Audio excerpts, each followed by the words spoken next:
Seigneur, nous te remercions en ce jour. Merci pour la rédemption par le sang de Jésus. Merci de ce qu'en lui nous avons la rédemption par son sang, le pardon des péchés. Merci de ce que nous n'essayons pas d'être rachetés, nous sommes rachetés. Que les rachetés du Seigneur le disent. Nous le disons maintenant. Nous le disons avec assurance. Nous le disons avec joie. Gloire à Dieu. Seigneur, nous te remercions pour ta sainte parole écrite, vivante et puissante, plus tranchante qu'une épée à deux tranchants. Nous te remercions pour l'esprit de sagesse et de révélation dans la connaissance de lui, pour les yeux de notre intelligence éclairée, afin que nous connaissions l'espérance de son appel, et les richesses de la gloire de son héritage dans les saints, et l'extraordinaire grandeur de sa puissance envers nous qui croyons. Nous te remercions parce que ta parole n'est pas enchaînée, ta promesse n'est pas faible, et ton bras n'est pas raccourci. Béni soit le nom du Seigneur. Grand Saint-Esprit, nous te reconnaissons maintenant. Tu es notre enseignant.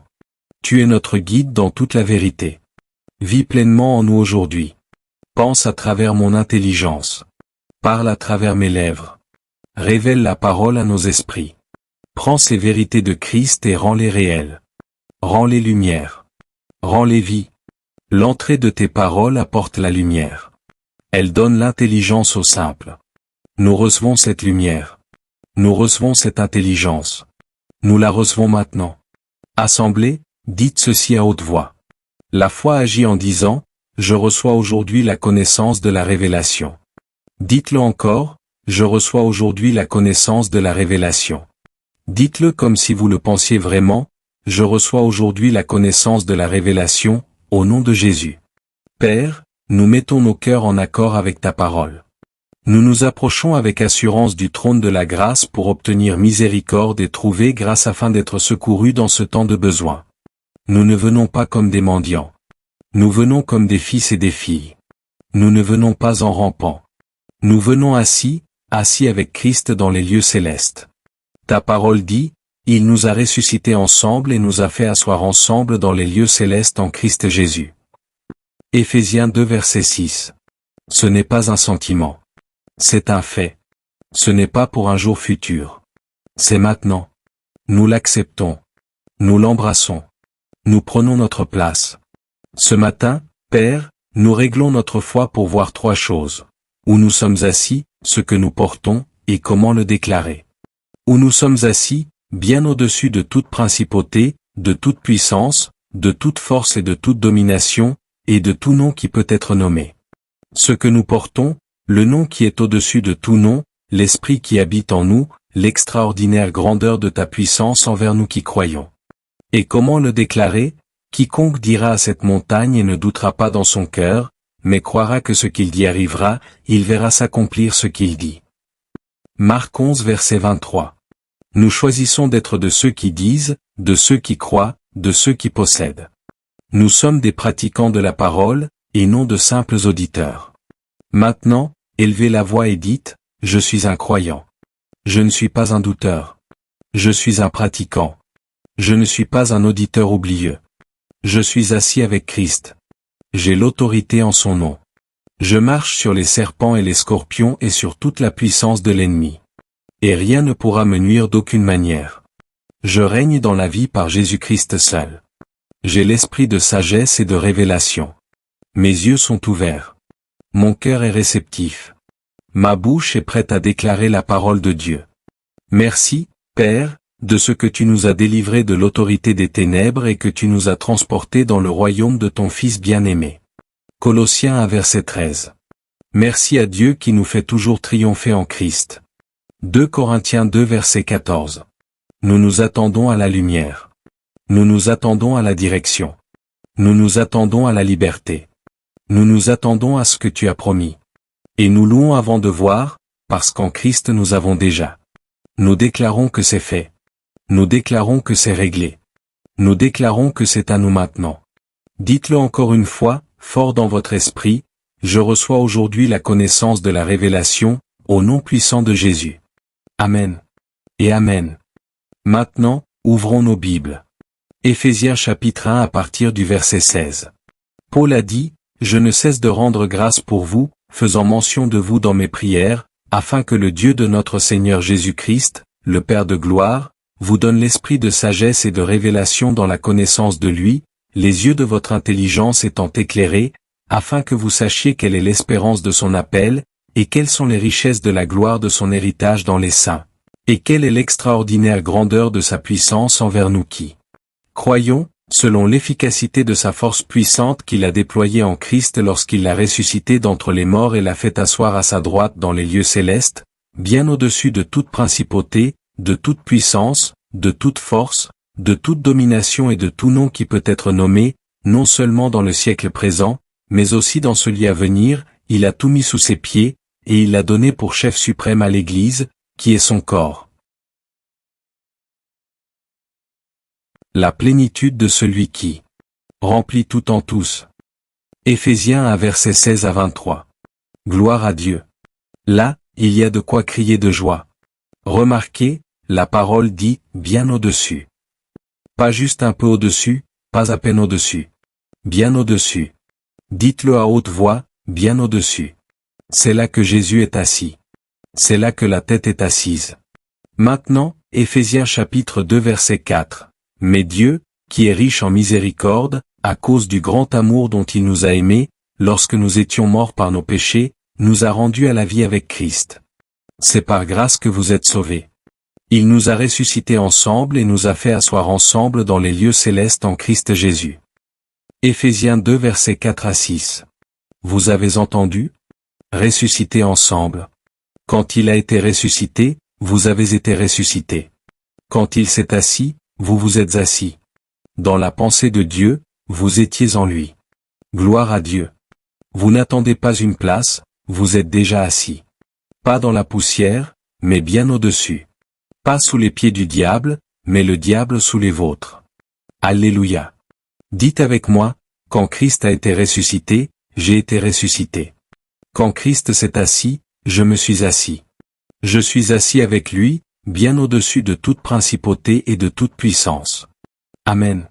Maintenant, dans l'évangile de Luc chapitre 10 verset 19, Jésus a dit, « Voici, je vous donne le pouvoir, le mot grec est autorité, de marcher sur les serpents et les scorpions, et sur toute la puissance de l'ennemi, et rien ne pourra vous nuire d'aucune manière. » À qui a-t-il donné cela? Pas seulement aux apôtres, pas seulement aux prophètes, aux croyants. Si vous êtes croyants, ce verset est votre verset. L'autorité est à vous. Dites ceci, j'ai l'autorité dans le nom de Jésus. Je marche sur les serpents et les scorpions. Je marche sur toute la puissance de l'ennemi. Rien ne pourra me nuire d'aucune manière. Gloire à Dieu. Et ensuite, Colossiens chapitre 2 verset 15, il a dépouillé les principautés et les puissances, et les a livrées publiquement en spectacle, en triomphant d'elles par lui-même. Quand Jésus est ressuscité d'entre les morts, il a dépouillé le diable. Il a désarmé l'ennemi. Il l'a traîné dans la poussière de la défaite. Alléluia. Le combat n'est pas d'obtenir la victoire, le combat, c'est de demeurer dans la victoire déjà remportée.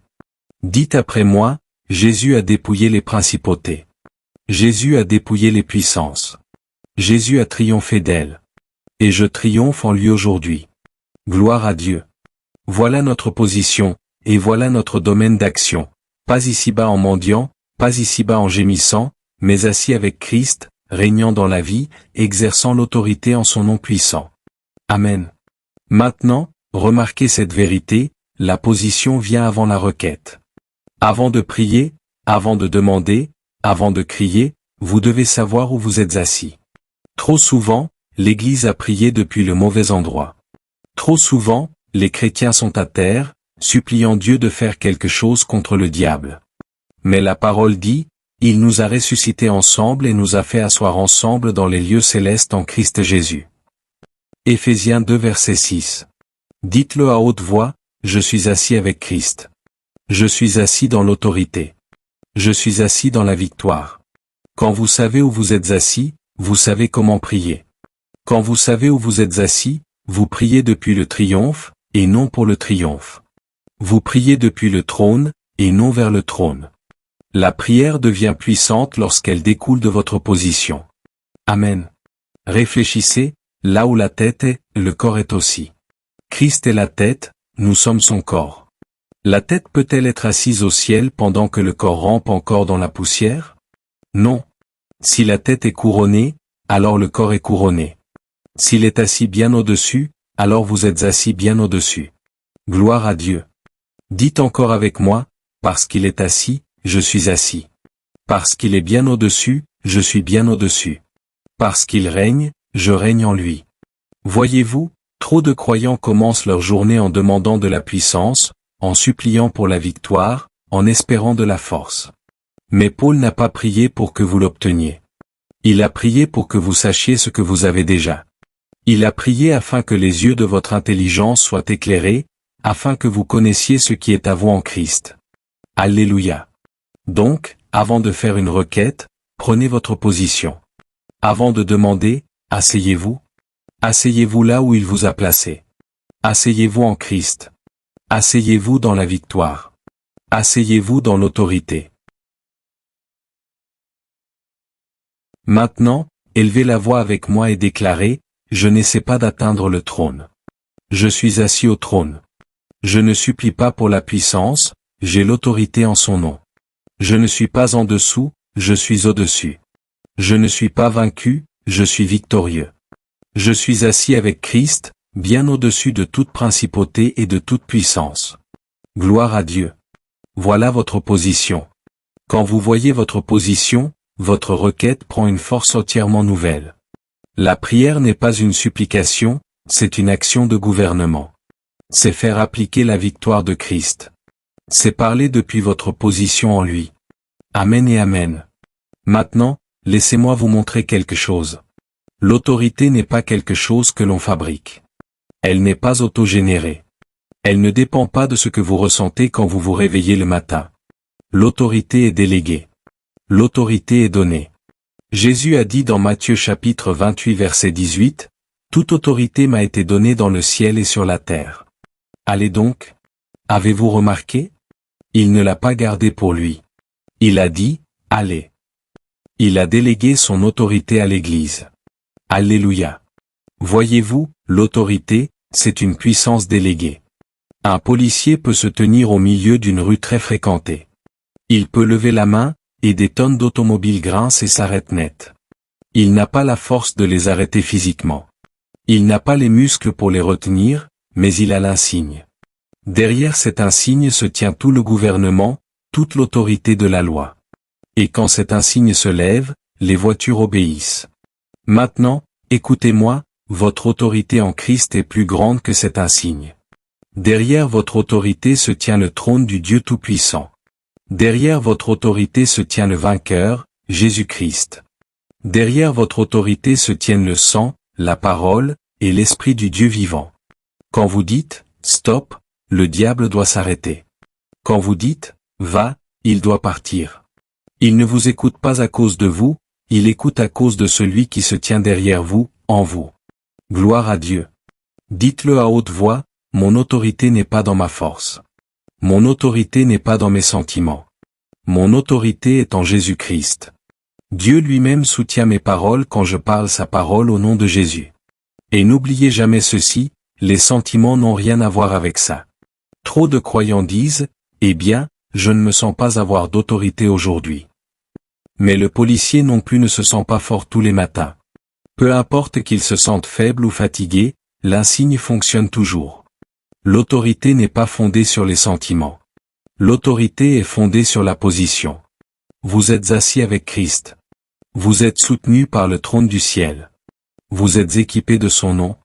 Alléluia. Dites encore ceci, le diable reconnaît l'autorité. Il doit obéir à l'autorité. J'ai l'autorité dans le nom de Jésus. Je marche sur les serpents et les scorpions et sur toute la puissance de l'ennemi. Rien ne pourra me nuire d'aucune manière. Gloire à Dieu. C'est une autorité déléguée, pas une puissance autogénérée. Et quand vous la voyez, quand vous y croyez, quand vous la déclarez, vous marcherez comme cela. Vous prierez comme cela, et vous gagnerez comme cela, à chaque fois. Amen. Maintenant, n'oubliez jamais ceci, vous n'affrontez pas un adversaire invaincu. Vous ne combattez pas un diable qui détient encore les clés. La parole déclare dans Colossiens chapitre 2 verset 15, « ayant dépouillé les principautés et les puissances, il les a livrées publiquement en spectacle, en triomphant d'elles par lui-même. Ce mot, dépouiller, signifie, dévêtu, privé, dépouillé. Jésus a dépouillé le diable de son armure. Il l'a dépouillé de ses armes. Il l'a dépouillé de son autorité. Alléluia. Imaginez ceci, quand un roi conquérant vainquait son ennemi dans les temps anciens, il faisait défiler le général vaincu dans les rues, dépouillé, lié, exposé. Toute la ville voyait, cet ennemi est battu. Cet adversaire est fini. C'est exactement ce que Jésus a fait lorsqu'il est sorti du tombeau. Il a fait défiler le diable dans les lieux célestes. Il l'a montré comme un adversaire vaincu, détrôné, humilié. Gloire à Dieu. Dites-le à haute voix, Satan est dépouillé. Satan est spolié. Satan est vaincu.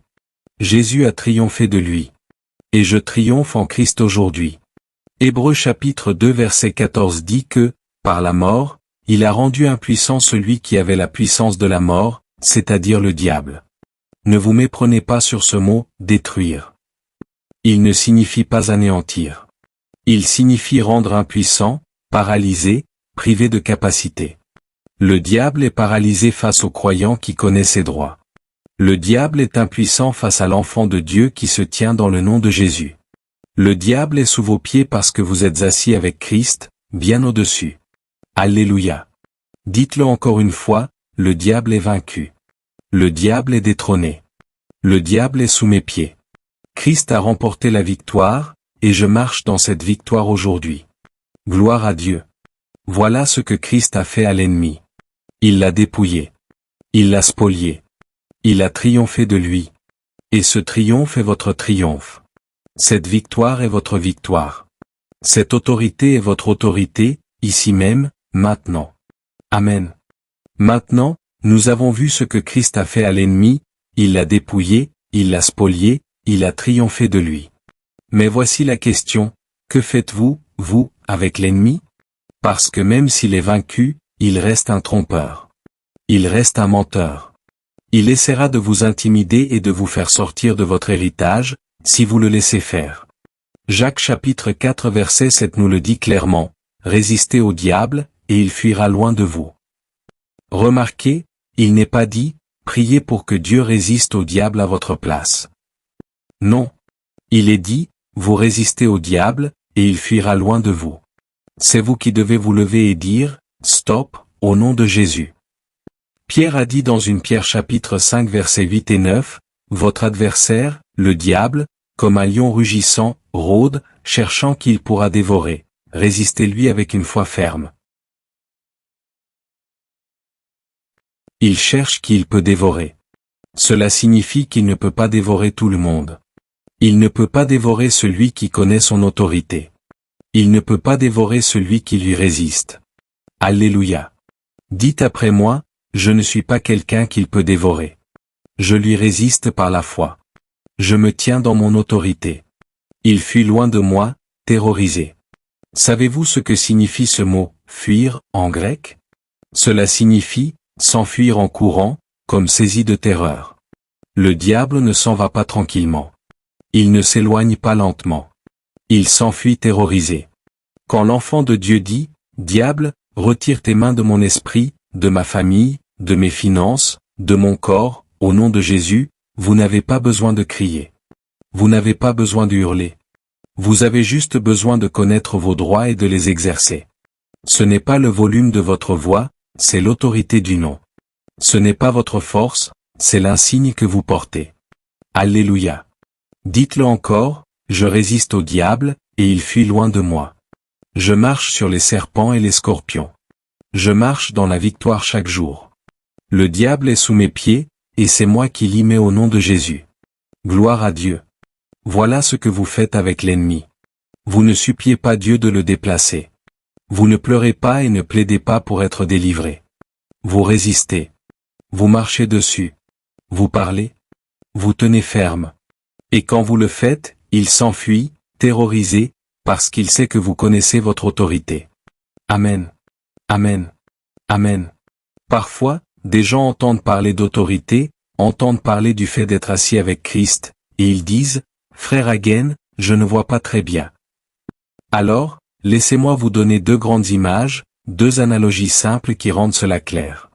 La première, c'est ceci, la parole est un médicament.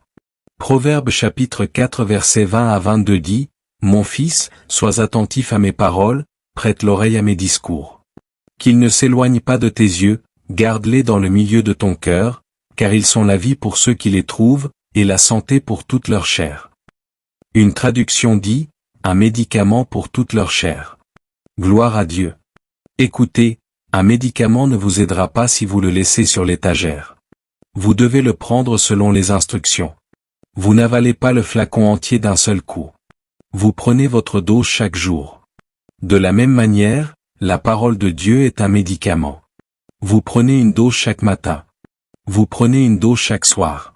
Vous ne la prenez pas une fois par an en espérant que ça marche. Vous la prenez quotidiennement. Vous la gardez devant vos yeux, dans vos oreilles, dans votre cœur. Voilà comment cela fonctionne, par une dose quotidienne. Dites-le à haute voix, la parole de Dieu est un médicament pour moi. Je la prends chaque jour. Elle apporte la vie et la santé à toute ma chair. C'est pourquoi, chaque matin avant de franchir la porte, vous devez déclarer votre position. Vous devez proclamer où vous êtes en Christ, ce que vous avez en Christ, et ce que vous ferez aujourd'hui par Christ. Amen. Maintenant, faisons des confessions ensemble. Dites-les à haute voix. Ne les murmurez pas. Déclarez-les avec assurance, parce que l'assurance produit des résultats. Dites après moi, je suis assis avec Christ dans les lieux célestes. Je suis assis bien au-dessus de toute principauté, de toute puissance, de toute force et de toute domination. Toutes choses sont sous ses pieds et je suis son corps, donc toutes choses sont sous mes pieds. J'ai l'autorité dans le nom de Jésus-Christ. Je marche sur les serpents et les scorpions et sur toute la puissance de l'ennemi, et rien ne pourra me nuire d'aucune manière. Celui qui est en moi est plus grand que celui qui est dans le monde. Je règne dans la vie aujourd'hui par Jésus-Christ seul. Je résiste au diable, et il fuit loin de moi, comme saisi de terreur. Je marche dans la victoire. Je marche dans la paix. Je marche dans la santé. Je marche dans l'autorité. Aujourd'hui est mon jour de triomphe en Christ Jésus. Alléluia. Chacune de ces déclarations est la parole de Dieu. Vous ne les inventez pas. Vous proclamez la parole. Et la parole proclamée par la foi a la même autorité dans votre bouche que dans la bouche de Dieu. Maintenant, élevez encore la voix et dites, je suis un croyant. Je ne suis pas un douteur. Je suis un pratiquant de la parole. Je suis assis avec Christ. Je gouverne et je règne dans la vie aujourd'hui. Le diable est sous mes pieds. Jésus est Seigneur sur mon esprit, mon âme, mon corps, ma famille et ma journée. Gloire à Dieu. Amen. Voilà comment vous commencez votre matin, pas en écoutant la peur, pas en regardant d'abord les informations, pas en vous alignant sur vos sensations, mais en déclarant votre position. Vous donnez le ton de la journée en alignant votre confession sur la parole de Dieu. Amen. C'est la foi qui parle. C'est la victoire qui parle. C'est l'autorité du croyant en action. Maintenant, écoutez, quand vous savez où vous êtes assis et quand vous avez déclaré votre confession, vous êtes prêt à exercer le ministère. Et le ministère a deux voies, mais un seul Seigneur. Deux voies, un seul Seigneur. La voie numéro 1, c'est votre pensée. Le diable essaiera de faire circuler ses mensonges dans vos pensées. Il chuchotera des mensonges, sèmera la peur, attisera l'anxiété, lancera des accusations. Mais la parole dit dans 2 Corinthiens chapitre 10 verset 5, renversant les raisonnements et toute hauteur qui s'élève contre la connaissance de Dieu, et amenant toute pensée captive à l'obéissance de Christ. Vous n'attendez pas que Dieu les renverse, vous les renversez. Vous prenez autorité sur les pensées de la même manière que vous prenez autorité sur les démons. Dites ceci à haute voix, je prends autorité sur toute pensée qui n'est pas de Dieu. Je renverse la peur. Je renverse les mensonges. Je renverse le doute. Mon intelligence est renouvelée par la parole. Mes pensées sont captives à Christ aujourd'hui. La voie numéro 2, c'est votre corps et vos circonstances. Jacques chapitre 5 dit, Y a-t-il parmi vous quelqu'un de malade? Qu'il appelle les anciens de l'Église, et qu'il prie pour lui, et la prière de la foi sauvera le malade. Jacques 5. Mais, Dieu merci, la prière de la foi n'appartient pas seulement aux anciens, elle appartient à tout croyant. Marc chapitre 16 dit, « Voici les signes qui accompagneront ceux qui auront cru. Ils imposeront les mains aux malades, et les malades seront guéris. » Marc 16. Maintenant, si vous avez une douleur dans votre corps, posez votre main à cet endroit, maintenant. Si vos enfants sont près de vous, posez la main sur eux. Si vous avez des factures sur la table, posez la main dessus. Vous ne suppliez pas Dieu, vous faites appliquer sa parole. Dites ceci, au nom de Jésus, j'ordonne à la douleur de partir. J'ordonne à la maladie de s'en aller. J'ordonne au manque de partir. J'ordonne à la paix de régner. Satan, retire tes mains de mon corps, de ma maison, de ma famille, de mes finances. Je te résiste. Tu fuis, terrorisé. Je suis racheté. Je suis guéri. Je suis béni. Je suis libre, au nom puissant de Jésus. Gloire à Dieu. Voilà le ministère en action. 2 voix, un seul Seigneur. Voix 1, votre pensée. Gardez-la renouvelée. Gardez-la protégée. Voix 2, votre corps et votre vie. Proclamez la parole. Imposez les mains. Exercez l'autorité. Et dans les 2 voies, Jésus est Seigneur. Alléluia. Maintenant, enfants de Dieu, c'est une chose de recevoir. Dieu merci pour le fait de recevoir. Mais c'en est une autre de garder ce que vous recevez.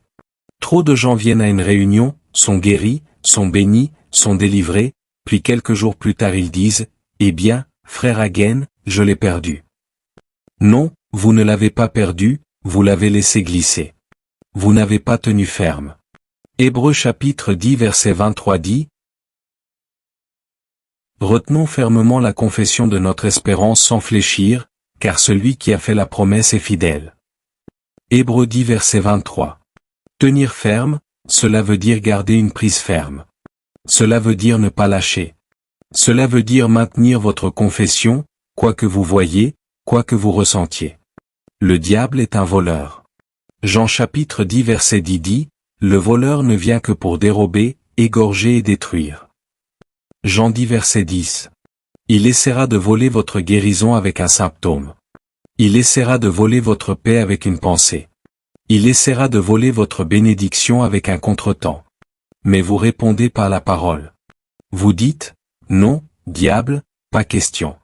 C'est à moi. Je l'ai. Je le garde. Je tiens ferme, au nom de Jésus. » Dites ceci à haute voix, « Je tiens ferme à la parole de Dieu.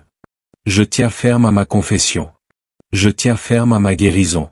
Je tiens ferme à ma paix. Je ne lâcherai pas. Je ne reculerai pas. Je n'abandonnerai pas. Je tiens ferme au nom puissant de Jésus. Gloire à Dieu. » Voilà comment vous gardez ce que vous recevez.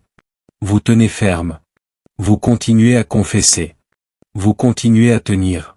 Vous continuez à fouler. Et le diable sait que, lorsque vous tenez ferme, il ne peut pas voler ce qui vous appartient. Amen. Amen. Et maintenant, alors que nous terminons ce matin, je veux vous laisser une mission quotidienne.